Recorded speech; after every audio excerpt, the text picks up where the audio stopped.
ఒక మనిషి రాక్షసుడిగా ఎలా మారుతాడు? షాబాదులో జరిగిన 6 హత్యలు మనకేం తెలియజేస్తున్నాయి? ఇందులో సమాజం ఈ ఘటన మనకు నేర్పుతున్న పాఠాలు ఏమిటి? ఈ హత్యలకు ఆ వ్యక్తి కారణమా, లేక సమాజమా, లేక ప్రభుత్వ సంస్థల?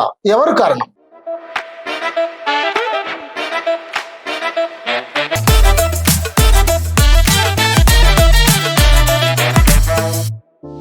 నమస్కారం మిత్రులారా, రంగారెడ్డి జిల్లా షాబాద్లో నిన్నగాక మొన్న ఈ నెల 10వ తారీఖు అర్ధరాత్రి జరిగినటువంటి హత్యలు.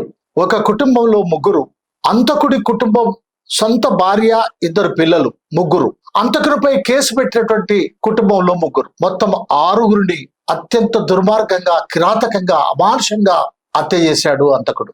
నిందితుడు రాజ్ కుమార్ ఈ హత్యలకు పాల్పడటం విషాదకరం, బాధకరం. ఈ హత్యలో ప్రాణాలు కోల్పోయినటువంటి వాళ్ళ కుటుంబ సభ్యులకు మా ప్రగాఢ సానుభూతి, సంతాపాన్ని తెలియజేస్తున్నాం. ఎంతో విచారాన్ని తెలియజేస్తున్నాం. ఈ హత్యలు కేవలం తెలంగాణ రాష్ట్రంలోనే కాదు, ఆంధ్రప్రదేశ్ మాత్రమే కాదు, నేషనల్ ఛానల్స్ లో కూడా ప్రముఖంగా వచ్చింది. ఎందుకు ఈ హత్య జరిగింది? ఈ వీడియోలో మనం సంచలనాల గురించి కాదు, ఒక సమాజంగా మనం నేర్చుకునే గుణపాఠం ఏమిటి అనే దాని గురించి మాట్లాడుకుందాం. ఒక మనిషి ఎలా ఇంత క్రూరంగా మారుతాడు? ఇలాంటి నేరాలను ముందుగా పసిగట్టలేమా, అరికట్టలేమా? ఇవి ఇప్పుడు మనం చూడాల్సింది. నేర శాస్త్రం, మనస్తత్వ శాస్త్రం చెప్పిన ప్రకారం ఒక వ్యక్తి ఒక రోజులో క్రూరుడుగా మారడు. అనేక కారణాలు దాని వెనుక ఉంటాయి. అనేక పరిణామాలు అంతకు ముందు జరిగి ఉంటాయి. వాటి ఫలితంగానే ఒక వ్యక్తి ఒక క్రూరుడుగా, ఒక కూనికోరుగా, ఒక అంతకుడుగా మారుతాడు. అలాగే అతని నేరాలు గాని, నేర మనస్తత్వం గాని ముందుగా కొన్ని హెచ్చరికలు అతని నుంచి మనకు కనపడుతుంటాయి, వినపడుతుంటాయి. అవన్నీ మనం గమనిస్తూ కూడా ఉంటాం. అయితే వాటిని మనం పెద్దగా పట్టించుకోం. ఆ చంపుతా అన్నాడు, చంపుతాడా?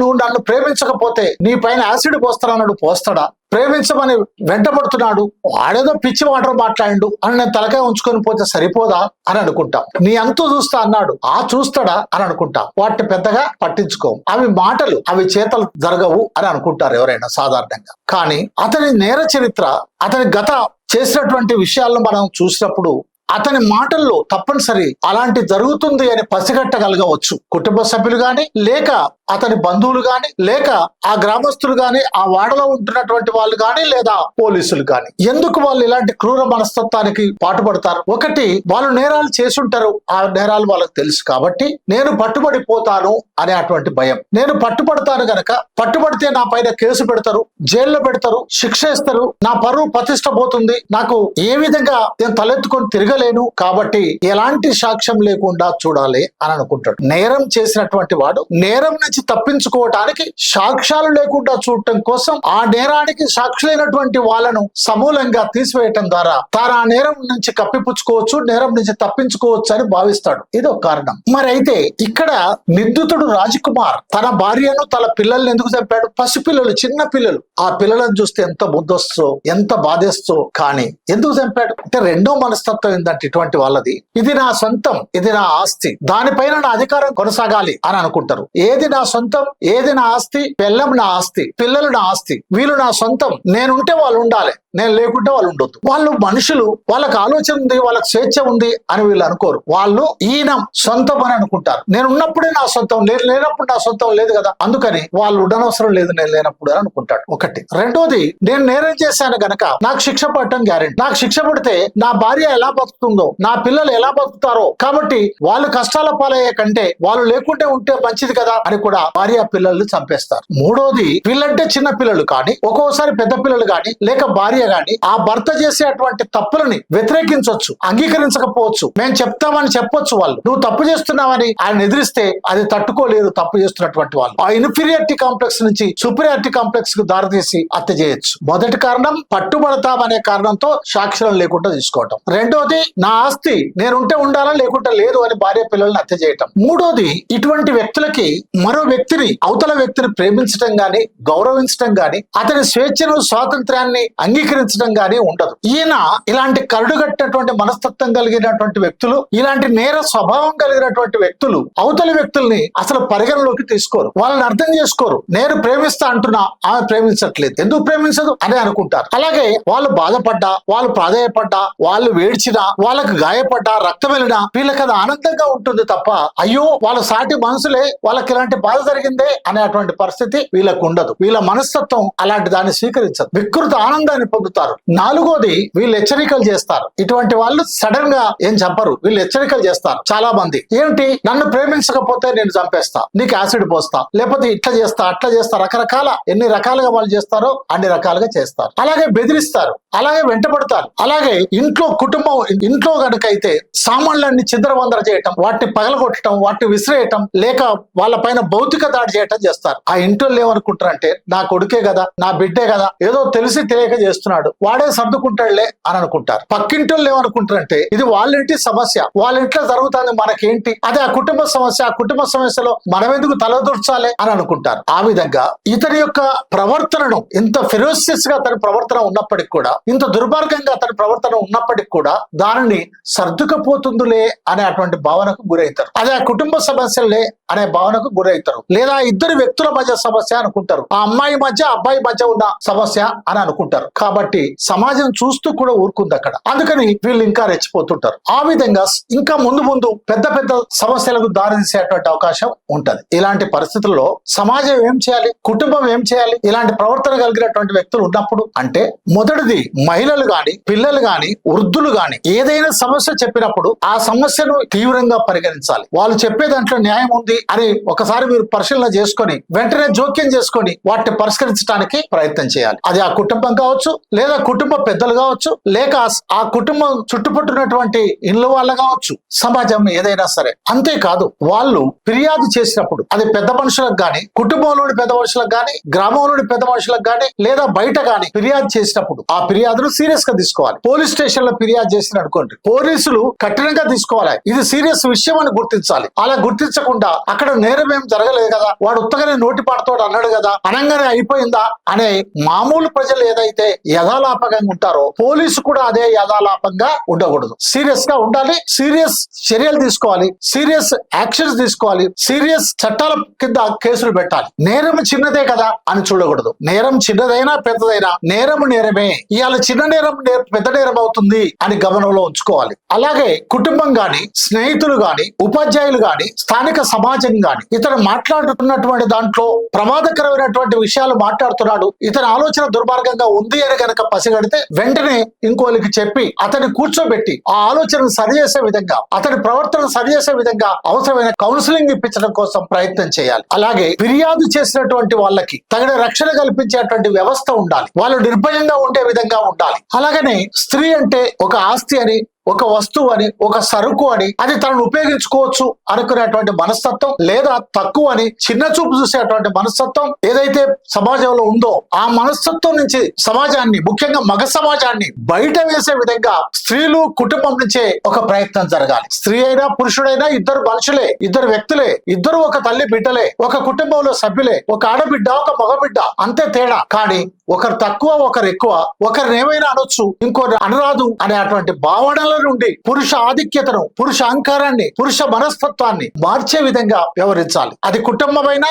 సమాజమైనా, పోలీస్ అయినా. అలాగే ఇక్కడ ఈ రాజకుమార్ అనేటువంటి వ్యక్తి మనస్తత్వాన్ని కనుక మనం పరిశీలించినప్పుడు, ఆయన ఒక అమ్మాయిని ప్రేమించి వెంటబడి బలవంతంగా పెళ్లి చేసుకున్నాడు. ఇటు రాజకుమార్ కుటుంబ సభ్యులు గాని, అటు ఆ అమ్మాయి యొక్క కుటుంబ సభ్యులు గాని ఈ పెళ్లిని అంగీకరించలే. దాంతో ఆ అమ్మాయిని తీసుకొని వచ్చి షాదీనగర్ లో ఒక ఇల్లు తీసుకొని ఇందులో పెట్టి, ఆ ఇంట్లో పెట్టి ఆయన సంసారం కొనసాగిస్తున్నాడు. అక్కడ ప్రారంభమైంది ఆయన నేర మనస్తత్వం. అది సమాజంలో సామాజిక వ్యవహారంగా జరగలే. నిజంగా ప్రేమ ఉంటే అబ్బాయి తల్లిదండ్రులను, లేక అబ్బాయి తల్లిదండ్రులను కూడా ఒప్పించుకోలేకపోయాడు. అక్కడ సమాజాన్ని కూడా ఒప్పించుకోలేకపోయాడు. ఆ ఊరి నుంచి తీసుకొని వచ్చి ఇక్కడ ఉండి అక్కడ షాదీనగర్ లో వాళ్ళు సంసారం చేస్తున్నారు. వాళ్ళకి ఇద్దరు పిల్లలు కలిగారు. ఈ క్రమంలో అతనికి డబ్బు సంపాదించాలని ఆశ పెరిగింది. ఆ విధంగా ఆన్లైన్ గేమ్లకు గురయ్యాడు. ఆన్లైన్ గేమ్లకు గురవటంతో ఆగిందా, ఇంకా ఏమైనా మత్తు పదార్థాలకు గురైందా, అది గాంజా కావచ్చు, కొకైన్ కావచ్చు, లేక ఇటువంటి వాటికి కూడా ఏమైనా గురైందా తెలియదు. కానీ అప్పుల్లో కూరుకుపోయాడు. 1 పైసా 2 పైసలు కాదు, సుమారు లక్షల రూపాయల అప్పులు చేశాడు అని తెలుస్తుంది. అలా అప్పులు చేసినటువంటి వాళ్ళు ఎప్పుడు కూడా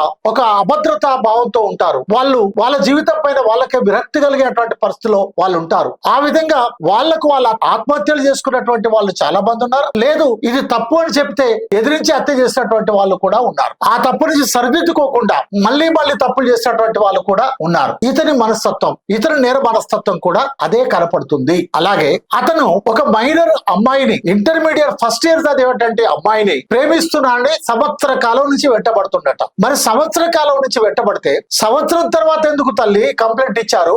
ఆ మొదటి రోజే ఫిర్యాదు చేస్తుంటే ఇక్కడ దాకా వచ్చిండేదా? దయచేసి ఆలోచించండి. నేను వాళ్ళు చనిపోయినరు, వాళ్ళు లేరు ఇప్పుడు, కానీ సమాజం ఆలోచించాలి. ఏ బిడ్డనైనా సరే, ఏ అబ్బాయినైనా సరే, ఏ అబ్బాయి కనుక నేను ప్రేమిస్తున్నానని వెంటబడితే ఆ విషయం మీ తల్లిదండ్రులకు చెప్పండి, మీ అన్నదమ్ములకు చెప్పండి, సమాజానికి చెప్పండి. ప్రేమ రహస్యంగా ఉండకూడదు. ప్రేమ మీ ఇద్దరి మధ్యనే ఉండకూడదు. నిజంగా మీరు ప్రేమించుకున్నప్పటికీ కూడా అది రహస్యంగా ఉండకూడదని మీకు మనవి చేసేది. రహస్యంగా ఉన్నది అని అంటే అది అమ్మాయిలను మోసం చేస్తుంది. రహస్యంగా ఉన్నది అని అంటే అబ్బాయి ద్రోహం చేస్తాడు, లేదా అమ్మాయి అయినా ద్రోహం చేయొచ్చు. ఎందుకంటే అలా ప్రేమించినటువంటి ఒక అమ్మాయి ప్రేమించిన వ్యక్తిని హత్య చేసింది మనం చూస్తున్నాం. ప్రేమించినటువంటి అమ్మాయిని ప్రేమించిన వ్యక్తి అబ్బాయి హత్య చేసినటువంటి ఘటనలు కూడా మనం చూస్తున్నాం. కనుక ప్రేమ రహస్యం కాకూడదు, ప్రేమ బహిర్గతంగా ఉండాలి. ఈ అమ్మాయి ఆ ఫస్ట్ ఇయర్ అన్న ఆ సంవత్సరం మొదటి రోజే కనుక ఈ అబ్బాయి నా ఎంట పడుతున్నాడు అనేది కనుక ఉంచినప్పుడు అప్పుడే కనుక వాళ్ళ తల్లిదండ్రులకు చెప్పుంటే, అప్పుడే వాళ్ళు కంప్లైంట్ ఇచ్చుంటే, లేక అప్పుడే అన్ని ప్రయత్నాలు చేస్తున్నారు కావచ్చు, నాకు తెలియదు, కానీ చేసుంటే ఇంత దూరం వచ్చేదా కాదా? కాబట్టి అమ్మాయిలందరికీ నేను మనవి చేసేది ఏంటంటే మీరు ధైర్యంగా, స్వేచ్ఛగా,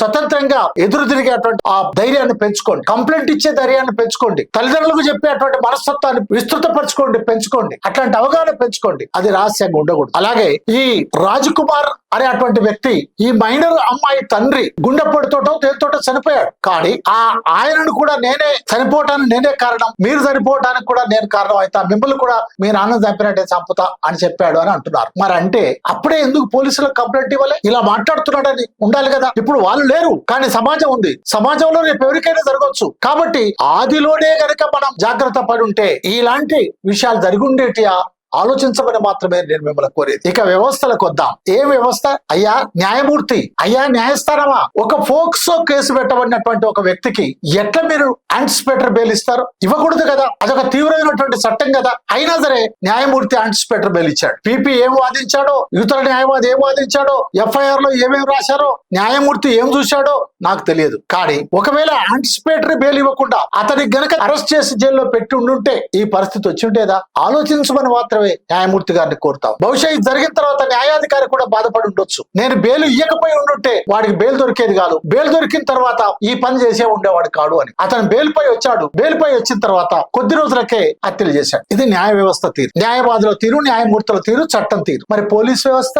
అయ్యా పోలీసులారా, ఏదో సిఐను లేక ఎస్ఐను సస్పెండ్ చేసినట్టు, సిఐ పైన విచారణ జరుగుతున్నట్టు వార్తలు వస్తున్నాయి. సస్పెండ్ చేయటం, విచారణ జరగటం వేరు. ఇలా చనిపోయిన 6 ప్రాణాలు ఎవరు తెచ్చియాలి? ఆ సస్పెండ్ అయిన సబ్ ఇన్స్పెక్టర్ తెచ్చిస్తాడా? విచారణ జరుగుతున్నటువంటి సర్కిల్ ఇన్స్పెక్టర్ తెచ్చిస్తాడా? ఈ రోజు 15 బృందాలు 16 బృందాలు వేసాం అతన్ని పట్టుకోవటం కోసం అంటున్నారు. వాళ్ళు కంప్లైంట్ ఇచ్చిన రోజు ఎందుకు వేయలేదు? మే 16, 2026 ఈ మైనర్ బాలిక తల్లి కంప్లైంట్ ఇచ్చింది పోలీస్ స్టేషన్ లో. అప్పటి నుంచి ఏం చేశారు? ఎందుకు అతన్ని అరెస్ట్ చేయలేకపోయారు? ఇంత పోలీస్ వ్యవస్థ, ఇంత ఆధునాతన సౌకర్యాలు, ఆధునాతన వ్యవస్థ ఉన్నటువంటి ఈ వ్యవస్థలో ఒక నేరస్తుని పట్టుకోలేకపోవడం అంటే is it not shame to the police department? Is it not shame to the government of Telangana? Home minister గా ఉన్నటువంటి ముఖ్యమంత్రి రేవంత్ రెడ్డి జవాబు చెప్పాలి. నీ పోలీస్ డిపార్ట్మెంట్ ఏం చేస్తుందనేది. ఇవాళ బృందాలు వేసారు, పట్టుకోవడానికి ప్రయత్నం చేస్తున్నామని. సరే అయ్యా, మీకు దొరకలేదు, ఆయన పోలీస్ కోర్టుకు పోయిండి, యాంటిసిపేటర్ బెయిల్ తెచ్చుకొని కోర్టులో సరెండర్ అయ్యిండు. సరెండర్ అయ్యి యాంటిసిపేటర్ బెయిల్ మీద వచ్చిండు. మరి వచ్చినాక వారి మీద ఒక కన్ను ఉండాలి కదా. వారి మీద పోక్సో కేసు పెట్టింది మరి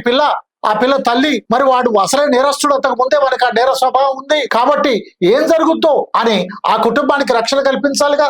ఎందుకు కల్పించలేదు రక్షణ? పోలీస్ డిపార్ట్మెంట్ ఏం జవాబు చెప్తుంది? అతని పైన నిఘా ఎందుకు పెంచలేదు? అతని యొక్క కదలికల పైన ఎందుకు నిఘా పెట్టలేదు? ఇది పోలీస్ వ్యవస్థ యొక్క దుర్మార్గమైనటువంటి, లేక పోలీస్ వ్యవస్థ యొక్క ఫెయిల్యూర్ తప్ప మరొకటి కాదు. అంతేకాదు, అటువైపు సమాజం, ఇటువైపు చట్టం, ఇటువైపు పోలీస్, ఇవన్నీ కూడా ఈ కేసు నుంచి అయినా సరే మనం నేర్చుకోవాల్సినటువంటి అవసరం, తెలుసుకోవాల్సినటువంటి అవసరం ఉంది. అందుకనే నేరం జరిగిన తర్వాత ఏం చేయాలని, నేరం జరిగిన తర్వాత ఎంతమంది దళాలేసి పట్టుకోవడానికి ప్రయత్నం చేస్తున్నాం అనే కంటే, నేరం జరిగిన తర్వాత ఆందోళన చేసే కంటే, నేరం జరిగిన తర్వాత వాడిని ఉరితీయాలి, వీడిని ఉరితీయాలి అనే కంటే, నేరం జరగక ముందే నేరం జరగకుండా ఏం చేయాలి అనే అటువంటి విషయం పైన సమాజాన్ని చైతన్యం చేయాలి. నేరం జరగకుండా ఉండటం కోసం అమ్మాయిలను, అబ్బాయిలను చైతన్యవంతం చేయాలి. నేరం జరగకుండా ఉండటం కోసం కుటుంబాలకు తగిన రక్షణ కల్పించాలి. నేరం జరగకుండా ఉండటం కోసం పోలీసు వ్యవస్థ అత్యంత కఠినంగా ఉండాలి తప్ప రకరకాల లాబీలకు గురి కావద్దు, ప్రలోభాలకు గురి కావద్దు. నిర్దాలాపంగా ఉండకూడదు. మనది గొప్ప సమాజం. గొప్ప సమాజం అంటే ఏంటి? నేరం జరిగిన తర్వాత ఆందోళన చేయటం కాదు, నేరం జరగక ముందే అలాంటి నేరాలు జరగకుండా చేయటం కోసం చైతన్యం చేసే సమాజంగా ఎదగాలి. అప్పుడు మాత్రమే ఆ సమాజాన్ని గొప్ప సమాజం అంటారు. మిత్రులారా, ఇలాంటి సామాజిక అంశాలపై మరిన్ని విశ్లేషణలు చూడటం కోసం చూస్తూనే ఉండండి బొజ్జ భిక్షమయ్య యూట్యూబ్ ఛానల్. సబ్స్క్రైబ్ చేయండి, షేర్ చేయండి, లైక్ చేయండి. Thank you very much.